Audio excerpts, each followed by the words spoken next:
La vie de Marianne Barbel débute à la Place Royale, dans le berceau de la ville de Québec. Sa jeunesse s'y passe au rythme des cloches de la petite église dressée devant chez elle, alors toujours appelée Notre-Dame de la Victoire.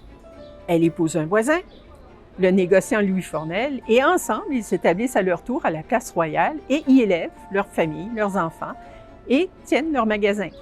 Devant chez eux, les cloches de Notre-Dame, maintenant des Victoires, leur chantent les heures, les appellent au service divin, leur racontent les événements de la vie de leur quartier.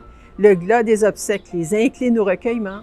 3 tons pour un homme, 2 tons pour une femme, mais surtout, c'est au son des cloches que Marianne Barbel et son mari règlent leur commerce. À 8 heures du matin, tous les mardis, tous les vendredis, tous les samedis, les cloches appellent à la volée les marchands et marchandes et leur clientèle au marché qui se tiennent sous les fenêtres de Marianne. À midi, elle sonne l'Angélus et tout s'arrête le temps de 3 séries de tintements suivies d'une volée, puis le commerce reprend de plus belle. À 6 heures du soir, l'Angélus sonne de nouveau. Et là, on descend les pendus des potences, on ramasse les marchandises et denrées invendues, et puis chacun et chacune retourne chez soi.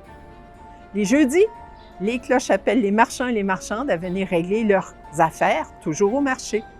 Les cloches transmettent les ordres d'assemblée des notaires, des notables bourgeois et bourgeoises de Québec, tenus de délibérer sur les règlements de police. Elles sonnent l'alarme, elles appellent au feu. Autant dire que toute la vie de Marianne Barbel, celle de sa famille et de ses voisins, est réglée au son des cloches de l'église Notre-Dame des Victoires de la Place Royale. Seules les bombes du général Wolfe vont finir par les faire taire en 1759. Mais ce ne sera pas pour longtemps.